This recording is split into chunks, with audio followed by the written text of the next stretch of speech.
अनि भ्लग किन त्यस्तो अरू ठाउँमा बनाउँदिनँ मान्छे भएको ठाउँमा भिडभाडमा भन्दा कन्फिडेन्ट छैन, 0 लेभल कन्फिडेन्ट। भ्लग खिचेर हिँडिन्छ, सबले सोध्छ कति छ सब्सक्राइबर भन्न पनि लाज लाग्ने के 300 400 बनाउँछु, मेहनत गर्छु, हाल्छु, खै त भ्युज।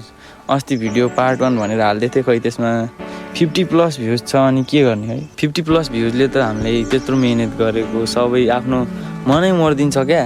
अनि भिडियो बनाउने मन लाग्दैन क्या, सपोर्टै छैन क्या, सब भ्लगर निस्क्यो अनि कसलाई सपोर्ट गर्न सक्छ। अलिअलि भ्युज आइदिन पऱ्यो, आफ्नो निरन्तर सब्सक्राइब प्लस हुन पऱ्यो, त्यति भएपछि त जस्तो ठाउँमा पनि कन्फिडेन्ट आउने रहेछ क्या।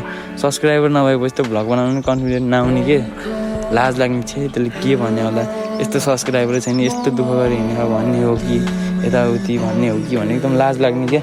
म चाहिँ त्यो पोइन्टले अगाडि बढ्न नसक्या हो क्या। अलिअलि सब्सक्राइबर भेटाएको भए, मैले अलिअलि भ्युज भेटाएको भए चाहिँ म अगाडि बढ्थेँ क्या। अब भ्युजै भेटाएन, अब म आफै त्यस्तो कन्टेन्ट दिन नसके होला, त्यो मेरै गल्ती हो है।